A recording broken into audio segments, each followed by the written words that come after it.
मेरा परिचय, मैं डॉक्टर अनुपम अरोड़ा, प्रिंसिपल एसटीपीजी कॉलेज पानीपत। और आप चैनल्स के माध्यम से मैं जहाँ तक बात कर पा रहा हूँ, सभी को बहुत बहुत नमस्कार। और 10+2 का 12th क्लास का हरियाणा बोर्ड का सीबीएसई बोर्ड का जो रिज़ल्ट्स हैं वो घोषित हो चुके, और सभी बच्चे जिन्होंने जो 12th क्लास इस बार पास की है, आप सभी को बहुत बहुत बधाई।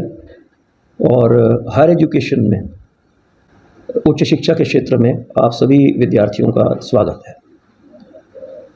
कॉलेज में जो यूजी कोर्सेज़ हैं, अंडर ग्रेजुएट कोर्सेज़, जिसमें BA first year, BSc first year, BCom first year, BBA first year, BCA first year, और फिर BA English honours, BA economic honours, ना बीकॉम ऑनर्स, सबके फर्स्ट ईयर। ये जो इस वर्ष सत्र 25-26 के लिए जो ऑनलाइन एडमिशन है, उसकी ऑनलाइन रजिस्ट्रेशन की प्रक्रिया प्रारंभ हो चुकी है। 19/5/25 यानी 19 मई 2025 से लेके, और जो हमारे विद्यार्थी हैं जिन्हें यूजी के फर्स्ट ईयर में एडमिशन लेना है, ये जो शेड्यूल घोषित किया है हमारे higher education department, government of Haryana ने, और हायर एजुकेशन डिपार्टमेंट के पोर्टल पे ही ऑनलाइन रजिस्ट्रेशन करना है एडमिशन के लिए। तो 19 मई से लेके और 9 जून 2025 तक जो हमारे विद्यार्थी हैं जिन्होंने इस वर्ष 12वीं उत्तीर्ण किए हैं, वो भिन्न कोर्सेज़ के लिए रजिस्ट्रेशन कर सकते हैं। और रजिस्ट्रेशन के लिए अपने एसटीपीजी महाविद्यालय में हमने पर्याप्त जो काउंटर हैं स्थापित किए हैं, और काउंसलिंग डेस्क हैं। और हम आपके माध्यम से विद्यार्थियों को सूचित करना चाहते हैं, परामर्श करना चाहते हैं कि यद्यपि आपके पास इंटरनेट की फैसिलिटी है, आप घर से भी अप्लाई कर सकते हैं, साइबर कैफ़े से भी अप्लाई करते हैं, लेकिन हमारा परामर्श आपको ये है कि आप एक बार कॉलेज आएँ। और कॉलेज में जो हमारे काउंसलिंग डेस्क हैं, वहाँ बहुत सीनियर टीचर्स हैं जो पिछले 20-25 वर्ष से अपने अपने फैकल्टी में साइंस, कॉमर्स, आर्ट्स में पढ़ा रहे हैं। और हमारे जो काउंसलर्स हैं, जो आपके टीचर्स हैं, उनसे आप बात करें। वो आपको आपके कोर्स की चॉइस में, सब्जेक्ट की चॉइस में आपकी रुचि के अनुसार मार्गदर्शन करेंगे। और तत्पश्चात जो हमारे काउंटर हैं, वहाँ जाके आप ऑनलाइन रजिस्ट्रेशन करवा सकते हैं, और वो भी एक हमारा ट्रेंड स्टाफ है। और कॉलेज के काउंटर पे आके आप रजिस्ट्रेशन करवाएंगे तो कोई त्रुटि नहीं होगी, एरर्स नहीं होंगी। बहुत बार डॉक्यूमेंट्स को अपलोड करने में एरर्स होती हैं, बाद में रेक्टिफाई करनी पड़ती हैं, समय लगता है। तो आपको हम आमंत्रित करते हैं, आप कॉलेज आएँ और काउंसलर से बात करें। इसकी कोई फ़ीस नहीं है, ये एक निःशुल्क सुविधा है। हम चाहेंगे कि कोई भी बच्चा जो है, जब किसी कोर्स के लिए रजिस्टर करे या अपने किसी भी कोर्स को वो डिसाइड करे कि किस कोर्स को मुझे ज्वाइन करना है, तो उसे उस कोर्स के बारे में पर्याप्त जानकारी होनी चाहिए कि उससे उसमें सब्जेक्ट्स क्या होंगे, उस कोर्स से करियर क्या रिलेटेड है, उसमें जॉब अपॉर्चुनिटीज़ क्या है। और एक और सूचना कि जो हमारी अब जितने भी कोर्सेज़ हैं, ये एसटीपीजी कॉलेज पानीपत कुरुक्षेत्र विश्वविद्यालय कुरुक्षेत्र से संबद्ध है, हमारी एफिलिएटिंग यूनिवर्सिटी है। और कुरुक्षेत्र विश्वविद्यालय कुरुक्षेत्र ने 2023-24 सत्र से जो हमारे अंडर ग्रेजुएट कोर्सेज़ हैं, उन्हें एनईपी के फ्रेमवर्क में परिवर्तित कर दिया है। NEP 2020, national education policy 2020। और अब जितने भी ये कोर्स हैं, इनका जो न्यू स्ट्रक्चर है, उसमें स्किल कंपोनेंट ऑफ एजुकेशन, क्योंकि इससे पहले की जो एजुकेशन है वो ट्रेडिशनल एजुकेशन रही है, वो नॉलेज बेस्ड एजुकेशन रही है। और भारत की जनसंख्या 145 करोड़, इसमें युवा का जो भाग है लगभग 2/3, और बेरोज़गारी इस देश की बहुत बड़ी समस्या रही है। भारत बेरोज़गार मुक्त हो, ये एनईपी 2020 का एक विजन है, एक ऑब्जेक्टिव है। और कैसे बेरोज़गार मुक्त हो, स्किल एजुकेशन को प्रमोट किया जा रहा है। इन सब कोर्सेज़ में जिनका उल्लेख किया, स्किल कंपोनेंट ऑफ एजुकेशन को इनकॉर्पोरेट किया गया है। और स्किल के कोर्सेज़ कौन से हैं? स्किल एनहेंसमेंट कोर्स हैं, और एबिलिटी एनहेंसमेंट कोर्स हैं, वैल्यू एडिड कोर्स हैं, मल्टी डिसिप्लिनरी कोर्स हैं, इंटर्नशिप है। इंटर्नशिप का अर्थात कि 4 से 6 हफ्ते के लिए इंडस्ट्री में जो एक एक्सपोजर है, प्रैक्टिकल ट्रेनिंग।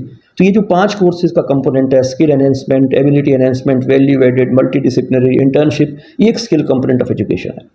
साथ ही ट्रेडिशनल एजुकेशन भी है।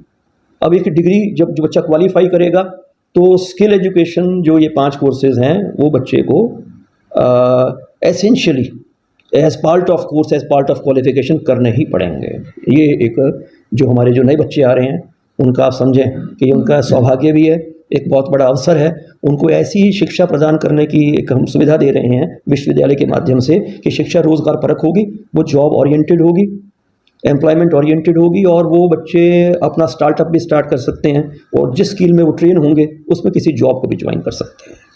तो इसके अतिरिक्त जो है, ये तो हो गया विश्वविद्यालय के पाठ्यक्रम के अंतर्गत जो स्किल कोर्सेज हैं उनका तो प्रावधान यहाँ पर है ही है। अतिरिक्त इसके स्किल कोर्सेज की आवश्यकता को समझते हुए हमारे STPG कॉलेज पानीपत ने अपने स्तर पर विश्वविद्यालय पाठ्यक्रम से थोड़ा इतर हटकर जो है कुछ अपने स्तर पर भी कोर्सेज प्रारंभ किए हैं, ऐड किए हैं, इस वर्ष भी किए हैं। और हर वर्ष 2-2, 3-3 स्किल कोर्स हम ऐड करते हैं। जैसे ब्यूटी और वेलनेस का, कॉस्मेटोलॉजी का हमारा कोर्स चल रहा है, हमारा अपना डिज़ाइन किया हुआ कोर्स है और बहुत अच्छा हमने कॉस्मेटोलॉजी का एक अपना लेबोरेटरी बनाया हुआ है और 5-6 बैचेस हम जो है उन्हें ट्रेनिंग दे चुके हैं ग्रामीणांचल से जो हमारी बेटियाँ आती हैं। और इसके साथ साथ टेली अकाउंटिंग का कोर्स है आजकल, GST का जो है और इनकम टैक्स का भी जो है उसमें भी ट्रेन करते हैं बच्चों को। और एक डिजिटल कम्युनिकेशन का, हमारे बच्चों में आइडियाज़ होते हैं, एक सोच होती है कि उसको आपको कम्युनिकेट कैसे करना है, प्रेजेंट करना कैसे करना है डिजिटल माध्यम से, वीडियो के माध्यम से, ऑडियो के माध्यम से, उसको बच्चों को जो है ट्रेनिंग दी जा रही है। उसके लिए इन कोर्सेज़ की बहुत डिमांड है जी, और ये कोर्सेज बच्चों की रुचि के अनुसार हैं। ब्यूटी वेलनेस से बच्चों की रुचि है, अकाउंटिंग बच्चों की रुचि है, डिजिटल कम्युनिकेशन आप देखें सभी बच्चे आजकल रील्स और वीडियोस जो बच्चे बनाते हैं, तो अगर वो उसमें प्रोफेशनली ट्रेन होते हैं तो रुचि है बच्चों की जो है। बेकरी केकरी का कोर्स हम चला रहे हैं, तो इस वर्ष स्टिचिंग के कोर्स का हमारा जो है हमारा प्लानिंग है आगे जो है। तो ये कोर्सेज जो हैं स्किल कोर्सेज विश्वविद्यालय की तरफ से भी और स्किल कोर्सेज कॉलेज की तरफ से भी हम जो है इस बार उनकी संख्या को और बढ़ाएंगे। एक बात, काउंटर सर किस टाइम से काउंटर प्रातः 9:30 से लेकर 3:30 तक प्रतिदिन जो है वो हमारी व्यवस्था है और विद्यार्थी 9:30 से 3:30 के बीच में कभी भी आ सकते हैं। आएँ, काउंसलर से बात करें और उसके बाद काउंटर पे जाएं, लेकिन बिना काउंसलर से बात किए आप अपना रजिस्ट्रेशन ना करवाएं। एक बात है जी, नहीं रिजेक्ट नहीं होगा।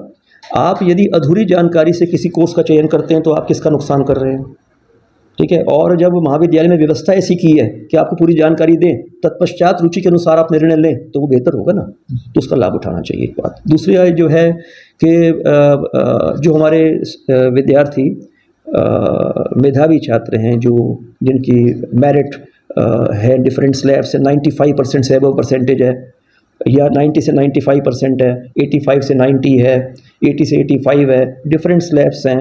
तो जो हमारे मेरिट बेस्ड स्टूडेंट्स हैं, मेरिटोरियस स्टूडेंट्स हैं, उनके लिए स्कॉलरशिप्स का भी हमने प्रोविज़न किया है। एक कैटेगरी ऑफ स्कॉलरशिप है जो मेरिट बेस्ड है। एक सेकंड कैटेगरी ऑफ स्कॉलरशिप है कि हमारे बहुत सारे विद्यार्थी ऐसे होते हैं कि जो परसेंटेज बेस्ड मेरिट है उस क्राइटेरिया में फॉलो नहीं करते, यानी उनकी परसेंटेज अपेक्षाकृत कम होती है। और हमारी सोच ये है कि परसेंटेज ही मेरिट को डिसाइड करने का यार्डस्टिक नहीं है। बच्चों को बहुत सारी सर्कमस्टेंसेस होते हैं, बहुत बच्चे पढ़ना चाहते हैं लेकिन अच्छा परफॉर्म नहीं कर पाते, उनको बहुत सारे रिस्ट्रेंट्स होते हैं, कुछ इकोनॉमिक रिस्ट्रेंट्स होते हैं। तो ऐसे परिवारों से भी बच्चे आते हैं कि जो परिवारों को आर्थिक कठिनाई होती है और वो शिक्षा की निरंतरता में बाधा होती है, तो ऐसे भी विद्यार्थी जो होंगे जिनका परसेंटेज बेस्ड मेरिट नहीं होगी लेकिन वो नीडी स्टूडेंट्स होंगे, ठीक है, और कुछ आर्थिक कारण से कुछ बाधा आ रही होगी, तो ऐसे विद्यार्थी भी हमें संपर्क करें और हम उन्हें जो है सहायता करेंगे। और एक आश्वासन देते हैं कि कोई भी विद्यार्थी यदि पढ़ना चाहता है और आर्थिक बाधा आ रही है तो हम उसे पढ़ाई से वंचित नहीं होने देंगे, हम व्यवस्था करेंगे। कुछ NGOs हैं वो हमें सपोर्ट करते हैं, कुछ इंडस्ट्रियलिस्ट हैं वो भी सपोर्ट करते हैं, कहीं ना कहीं कोई ना कोई बच्चे को अडॉप्ट करेगा, हम उसकी पढ़ाई पूरी कराएंगे। और एक तीसरा जो है स्कॉलरशिप का जो प्रावधान है वो सरकार की ओर से है, जो हमारा पोस्ट मैट्रिक स्कॉलरशिप होता है, जो हमारे SC कैटेगरी के बच्चे हैं और उनके पास जाति प्रमाण पत्र है, हाँ जी, और उनका जो अभिभावकों की आय है वो सालाना 2.5 लाख रुपए तक है। तो ऐसे जो हमारे क्या कहते हैं अपने बच्चे हैं उनके लिए PMS की स्कीम है, पोस्ट मैट्रिक स्कॉलरशिप स्कीम।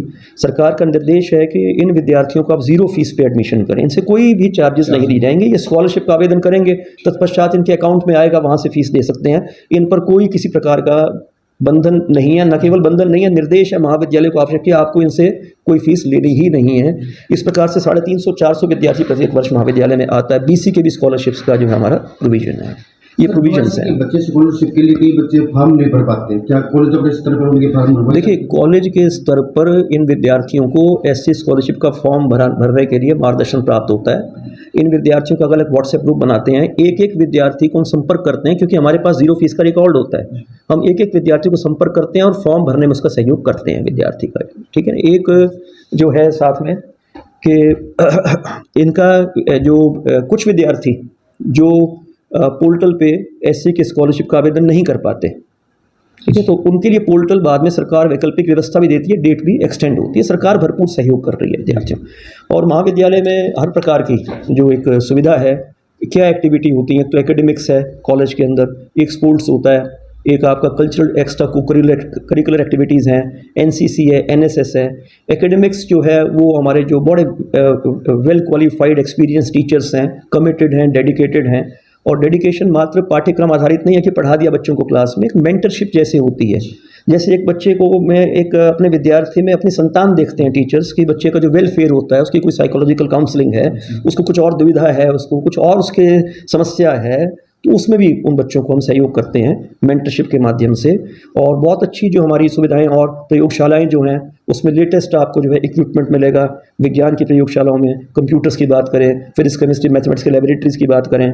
उसके बाद हमारा जो ये स्पोर्ट्स का एरिना आ गया, स्पोर्ट्स में आप हर वर्ष जो है समाचार पत्रों में भी प्रकाशित होता है कि जो कॉलेज के स्तर पर, तत्पश्चात इंटर कॉलेज विश्वविद्यालय के स्तर पर, तत्पश्चात ऑल इंडिया इंटर यूनिवर्सिटी के स्तर पर, और नेशनल खेलो इंडिया गेम्स और इंटरनेशनल स्पोर्ट्स तक भी हमारे बच्चे जा रहे हैं। और लगभग इस वर्ष 200 हमारे स्पोर्ट्स पर्सन ऐसे हैं जिन्होंने university, all India inter university और खेलो इंडिया नेशनल गेम्स तक अपने पदक जीते हैं।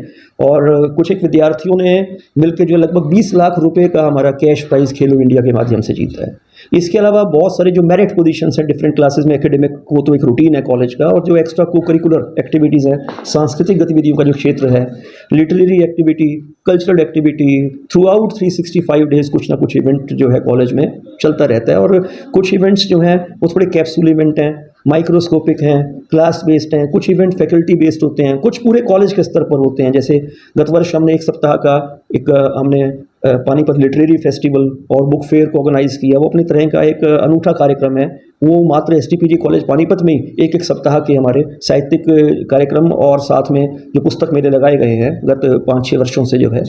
और साथ में यूथ फेस्टिवल जो हैं, ये कुरुक्षेत्र विश्वविद्यालय कुरुक्षेत्र के अंतर्गत जो युवा सांस्कृतिक कार्य विभाग है, ये सबसे बड़ा कार्यक्रम है। Zonal youth festival Karnal zone का कॉलेज ने आयोजन किया, 3 दिन का लंबा आयोजन था, हज़ारों विद्यार्थी यहाँ पर आए। तो बड़े बड़े कार्यक्रम भी होते रहते हैं। तो अर्थात विद्यार्थियों के सर्वांगीण विकास के लिए, विकास मात्र अकादमिक नहीं, विद्यार्थियों के सर्वांगीण विकास के लिए प्रत्येक प्रकार की सुविधा का प्रावधान किया हुआ है।